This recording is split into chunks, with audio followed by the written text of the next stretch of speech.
Hello, Krishna classes में आपका बहुत बहुत स्वागत है। इस वीडियो में हम पढ़ेंगे बीए 5th सेमेस्टर के पेपर फर्स्ट की यूनिट फर्स्ट हिस्टोरिकल बैकग्राउंड के topic third comedy and tragedy in classical drama. ये हमें दिख रहा है paper first unit first historical background. Unit first कौन सी है हमारी? Historical background. ठीक है, तो इस हिस्टोरिकल बैकग्राउंड में जो आपके टॉपिक्स हैं वो हैं आपके, फर्स्ट टॉपिक है द एपिक, सेकंड है the birth of tragedy, third है comedy and tragedy in classical drama, और फोर्थ है एथेनियन सिटी स्टेट, और फिफ्थ है literary cultures in Augustan Rome. तो दो टॉपिक हम पढ़ चुके हैं इस यूनिट के, द एपिक और second the birth of tragedy. इस वीडियो में हम पढ़ रहे हैं थर्ड टॉपिक। ये टॉपिक कौन सा है इस यूनिट का? यूनिट फर्स्ट का टॉपिक नंबर थर्ड है, जो है comedy and tragedy in classical drama. ठीक है, तो इसमें पढ़ेंगे हम comedy in classical drama. Comedy की चर्चा करेंगे हम इस वीडियो में। ठीक है, क्योंकि अगर बहुत लंबा वीडियो हो जाता तो आप भी बोर हो जाते हो, तो इस टॉपिक को हम दो वीडियो में डिवाइड करेंगे। तो सबसे पहले हम ये समझेंगे कॉमेडी होती क्या है। ठीक है, व्हाट इज़ कॉमेडी, कॉमेडी क्या होती है, और कॉमेडी इन क्लासिकल ड्रामा, तो कॉमेडी का क्लासिकल ड्रामा में क्या रोल है देखेंगे।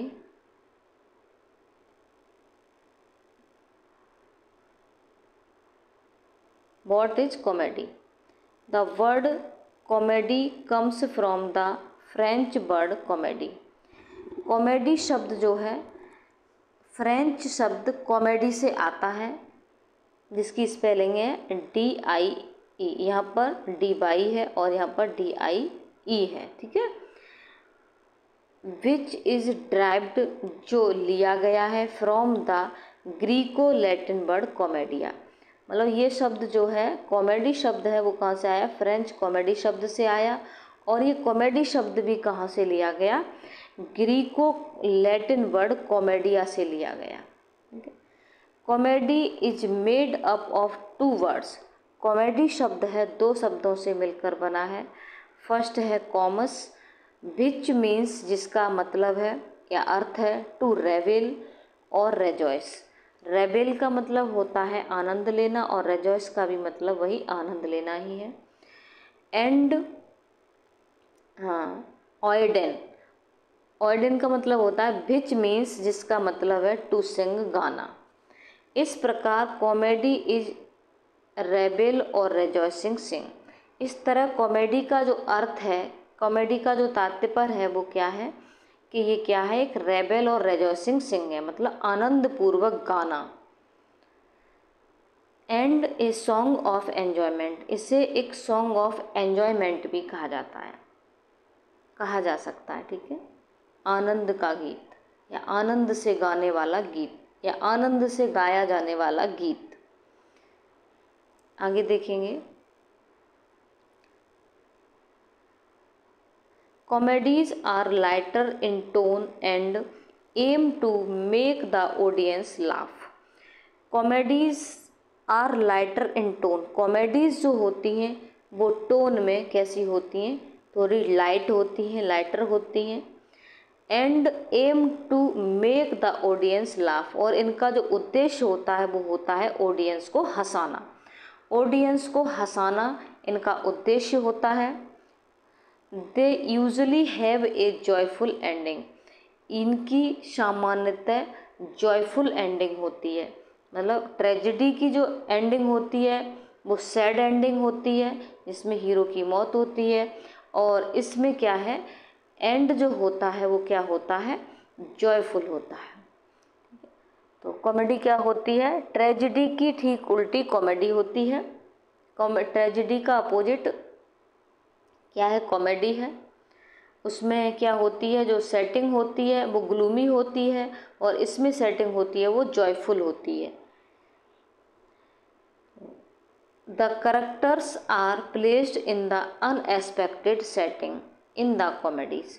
जो कैरेक्टर्स हैं वो ऐसी अनएक्सपेक्टेड सेटिंग में रखे जाते हैं, ऐसी आश्चर्यजनक अप्रत्याशित सेटिंग में रखे जाते हैं कि कॉजिंग देम, जिनका कॉज मतलब होता है टू डू करवाना और से कहलवाना, अमेजिंग थिंग्स आनंद देने वाली चीज़ें करवाना या उनसे कहलवाना। कॉमेडी मूवीज़ आपने देखी होंगी, कॉमेडी सीरियल्स भी आते हैं, शाम को आता है छोटू दादा सीरियल आता है, देखा हो शायद आपने, छोटी दीदी छोटू दादा करके। तो कॉमेडीज़ जो है उसमें जो आपने कैरेक्टर्स की सेटिंग देखी होगी कि ऐसी अनएक्सपेक्टेड सेटिंग दी जाती है कॉमेडीज़ में कि जिसको देख करके हंसी आए, कि उनका मतलब ही ये है कि कुछ ऐसी चीज़ें करवाना कैरेक्टर से, अम्यूजिंग थिंग्स करवाना या कहलवाना कि जिससे ऑडियंस को हंसी आए।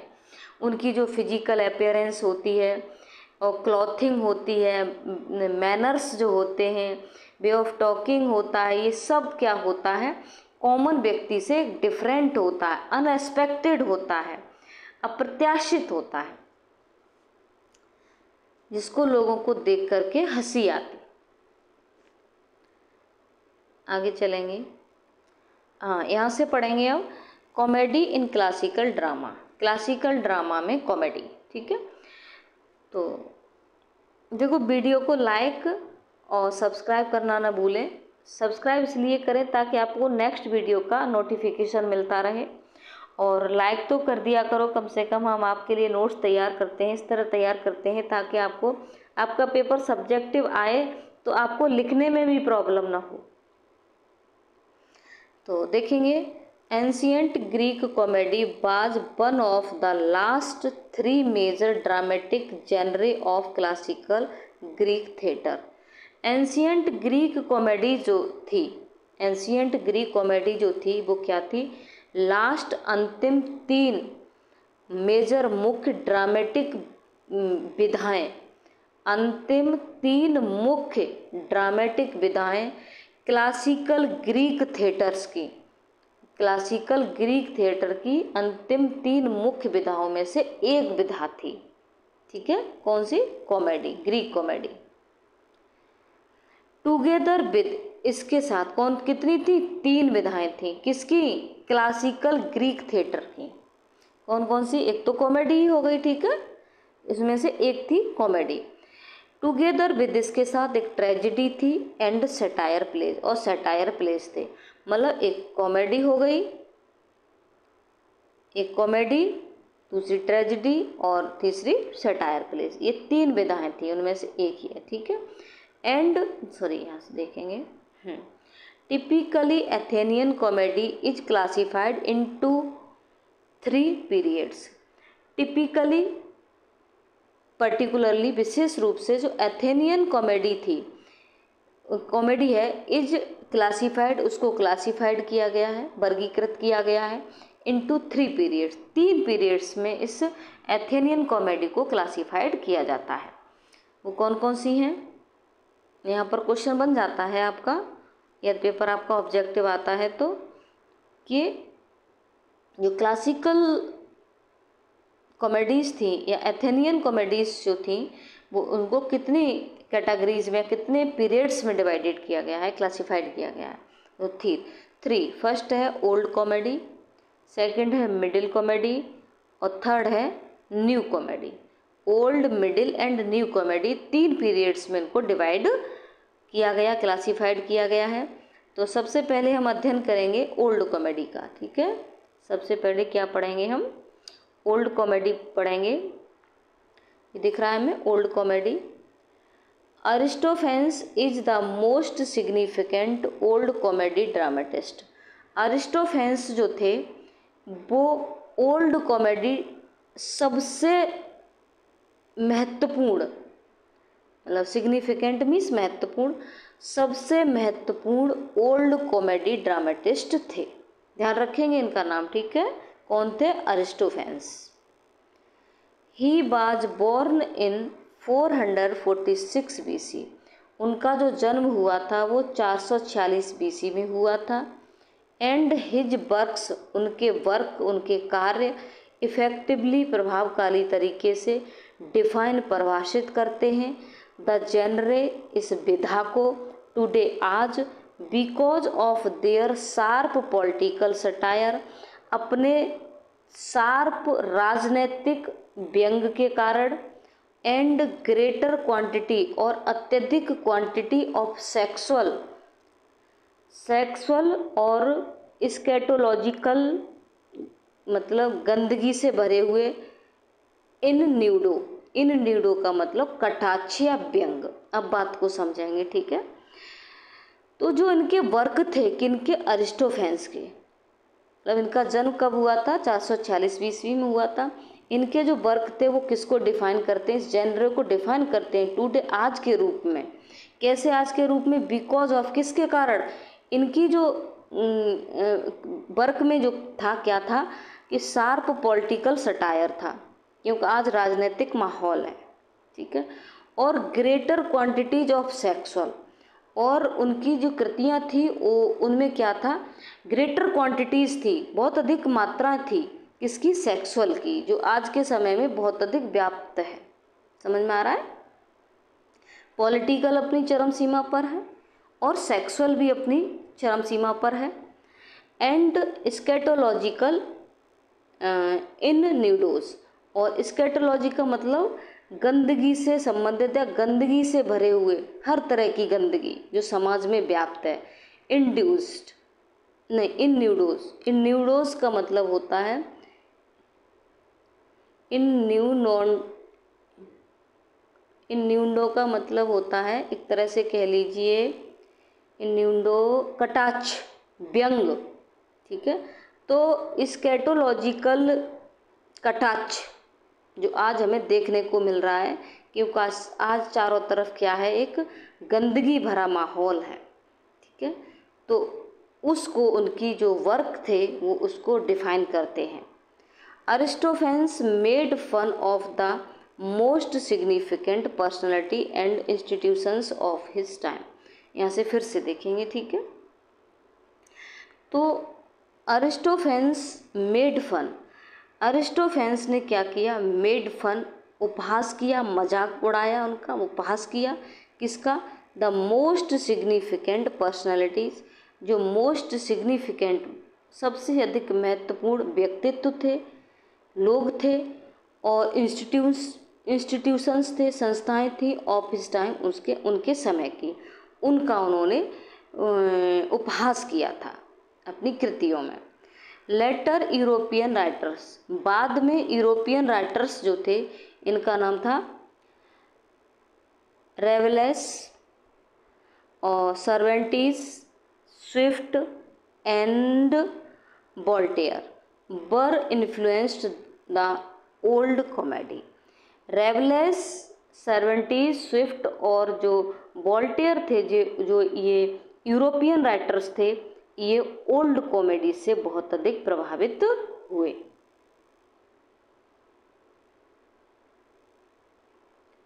आगे देखेंगे middle comedy. The chronological distinction between old comedy and middle comedy is not very clear. The chronological distinction, chronological मतलब कालानुक्रमिक या कालक्रमित, डिस्टिंक्शन मीन्स अंतर, बिटवीन मीन्स बीच में, old comedy and middle comedy is not clear, is not very clear. जो कालानुक्रमिक chronological जो distinction है, अंतर है, जो ओल्ड कॉमेडी और मिडिल कॉमेडी के बीच में, वो बहुत अधिक क्लियर नहीं है। अरिस्टोफेंस एंड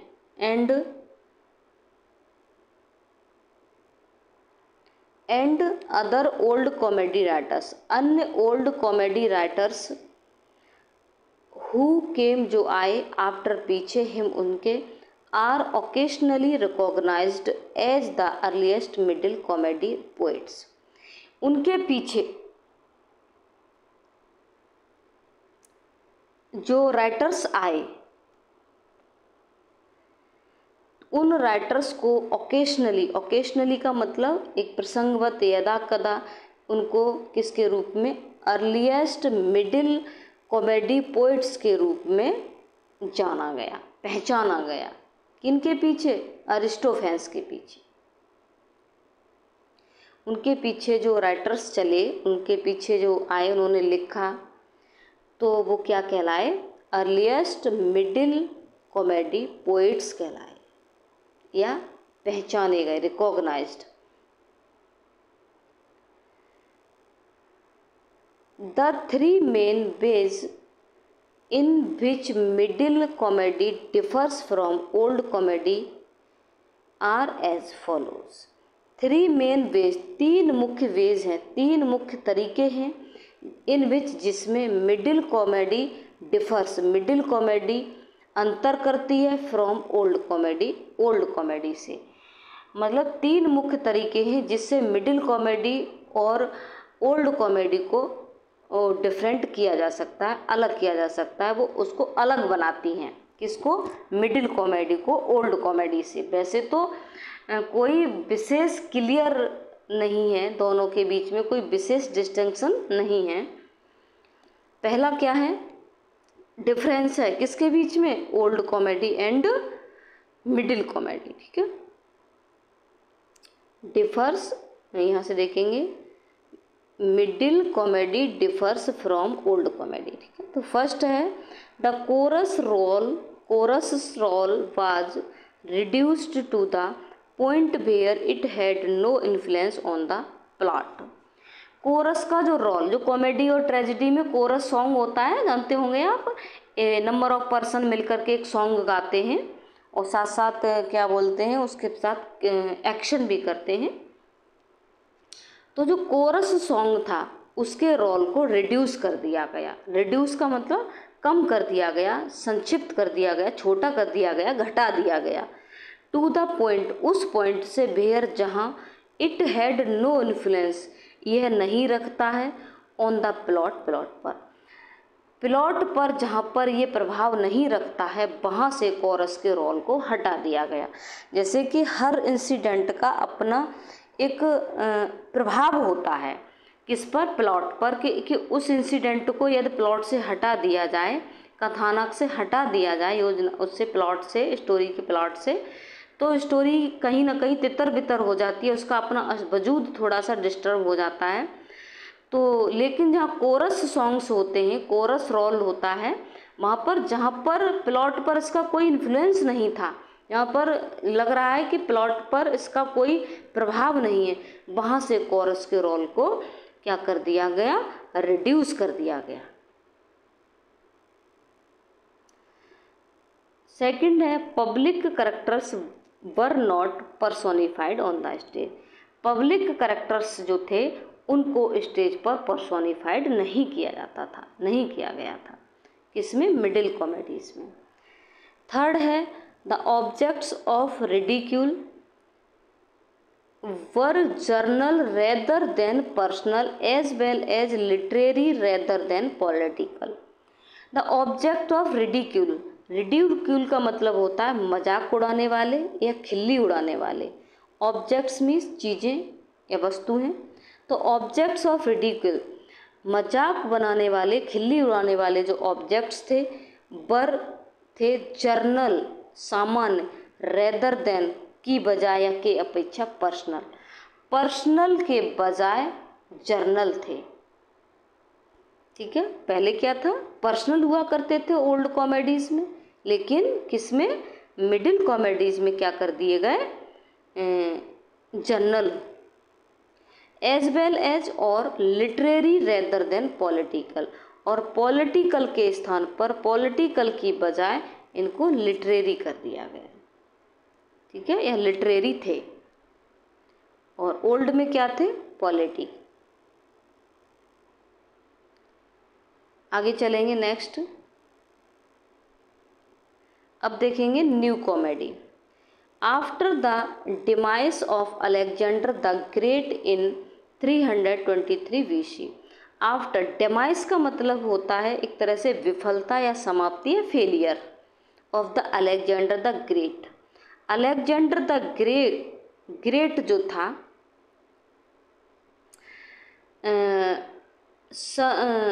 323 BC में, उसके डिमाइस के बाद, उसके फेलियर के बाद, उसकी विफलता के बाद, the new comedy continued throughout the tenure of the Macedonian rulers. किसकी? तो उसकी अलेक्जेंडर द ग्रेट की विफलता के बाद क्या हुआ कि नई कॉमेडी कंटिन्यू हुई। थ्रू आउट में संपूर्ण, टेनर का मतलब होता है एक तरह से कार्यकाल, ऑफ द मैकेडोनियन रूलर्स, जो मैकेडोनियन रूलर्स थे। Ancient kingdom Greek, ancient Greek kingdom जो था उसको मैकेडोनियन कहा जाता है। तो मैकेडोनियन जो रूलर्स थे उसके कार्यकाल में क्या किया, इस नई कॉमेडी ने जन्म लिया। ये कंटिन्यू हो गई कब? अलेक्जेंडर द ग्रेट की विफलता के बाद। ध्यान रखेंगे, ठीक है। अलेक्जेंडर द ग्रेट जो था उसकी विफलता के बाद न्यू कॉमेडी कहाँ पर कंटिन्यू हो गई। Coming to the end around the 260 BC, coming आते आते 260 BC के अंत तक आते आते ये क्या हो गई, कंटिन्यू हो गई। Menander, Philemon and Diphilus are the 3 most famous playwrights in this genre. जो मेनांडर और फिल्मेन और डिफिलस 3 सबसे मुख्य प्लेरिट थे और इन दिस जेनरे, इस विधा में। कौन सी विधा में? New comedy. न्यू कॉमेडी की विधा के कौन? 3 मुख्य प्लेरिट्स थे, नाटककार थे। ध्यान रखेंगे, मेनांडर ये इसके जन्मदाता माने जाते हैं न्यू कॉमेडी के। फिल्मेन, इन्होंने बाद में इनको डिफीट कर दिया, और डिफिलस, ठीक है। तो the playwrights of the new comedy continued the legacy but modified it to represent everyday life rather than public affair. तो जो प्लेरिट्स थे, ये जो प्लेरिट्स थे, ठीक है, of the new comedy, new comedy के, the playwrights of new comedy, new comedy के जो प्लेरिट्स थे, नाटककार थे, उन्होंने कंटिन्यू रखा किसको?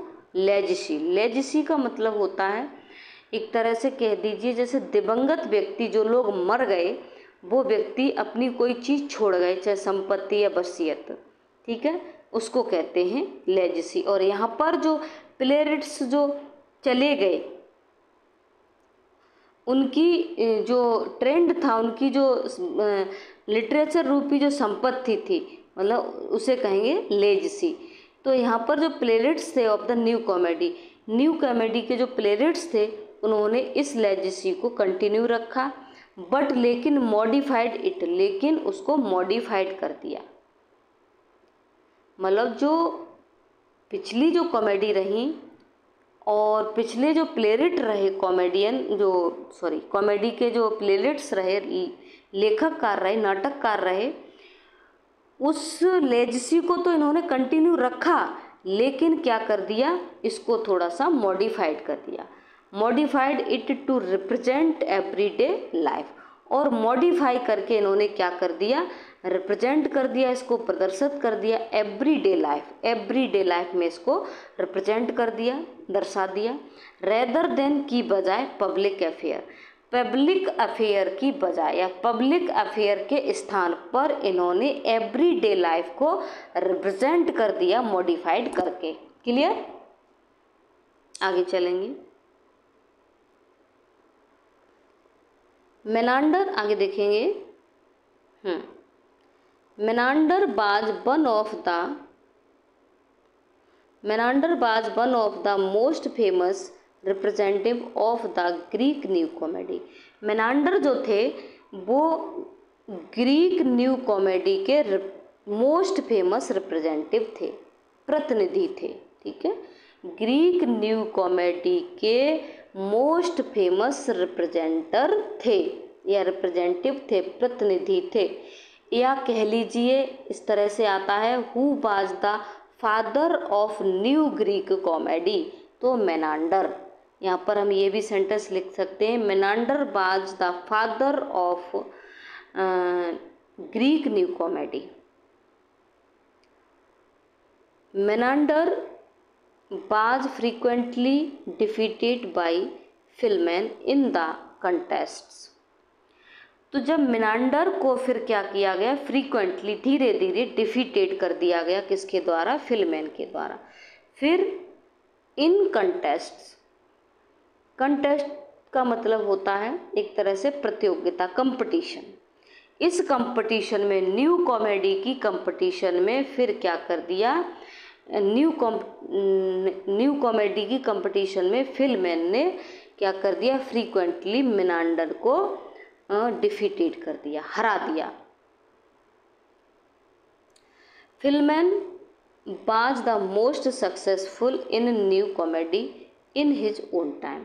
फिल्मेन जो थे अपने समय के न्यू कॉमेडी में एक सक्सेसफुल, मोस्ट सक्सेसफुल व्यक्ति, नाटककार थे।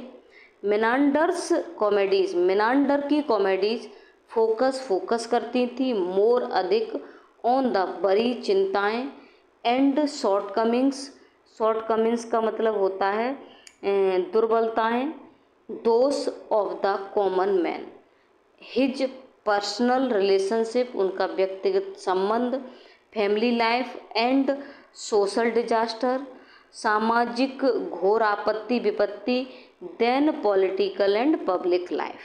आ रही है बात समझ में। मेनांडर की कॉमेडीज किसको फोकस करती थी, ये सारे अधिक फोकस करती थी, कॉमन मैन की चिंताएं, shortcomings, personal relationship, family life, social disaster, किसकी बजाय, political and public life. His plays were also much less satirical than the earliest comedy। उनके जो प्लेस थे, नाटक थे, वर ऑल्सो, वर मीन्स थे, ऑल्सो मीन्स भी, मच लेस, अधिक कम, सैट्रिकल थे, बहुत कम सैट्रिकल थे, बहुत कम व्यंग्यात्मक थे, देन अर्लियर कॉमेडीज, प्रारंभिक कॉमेडीज से। डिफलस combined mythology with modern life in his works। फिर डिफलस जो थे उन्होंने कंबाइंड कर दिया माइथोलॉजी को, पौराणिक कथाओं को, with modern life in his work. अपने वर्क में मॉडर्न लाइफ के साथ साथ उन्होंने माइथोलॉजी को भी कॉमेडीज में क्या कर दिया, कंबाइंड कर दिया, मिला दिया उसमें। Philemon's comedies were smarter and more extensive in tone than Menander's. Philemon की जो कॉमेडीज थी, फिल्मेन की जो कॉमेडीज थी वो अधिक स्मार्टर थी, एंड मोर एक्सटेंसिव थी, अधिक विस्तृत थी, इन टोन, टोन में, देन मेनांडर्स, मेनांडर्स से। प्लेटस जो थे उन्होंने ट्रांसलेटेड किया, एंड अडॉप्टेड, इन्हें अपनाया, बोथ ऑफ द कॉमेडी, दोनों प्रकार की कॉमेडीज़ को उन्होंने ट्रांसलेटेड किया और एडॉप्टेड किया। इस तरह से ये हमारा टॉपिक क्लियर हो जाता है, comedy and tragedy in classical drama. तो दो टॉपिक हैं इसमें, ध्यान रखेंगे, comedy and tragedy in classical drama, ध्यान देंगे। तो इस वीडियो में हमने क्या क्लियर किया है, कॉमेडी इन क्लासिकल ड्रामा, मतलब पहले हमने कॉमेडी को समझा कि कॉमेडी क्या होती है, कहाँ से लिया गया है, इसका मतलब क्या है, फिर कॉमेडी इन क्लासिकल ड्रामा ये क्लियर। अब अगली वीडियो जो हमारी होगी वो होगी tragedy and tragedy in classical drama, ठीक है। तब ये हमारा पूरा टॉपिक क्लियर होगा। मैं कल, आज इस वीडियो को अपलोड कर दे रही हूँ, कल जो ट्रेजेडी वाली वीडियो है वो अपलोड कर दूँगी। 2 दिन में, अगले 2 दिन में इस यूनिट को कंप्लीट करा दूँगी, ठीक है। Okay, thank you.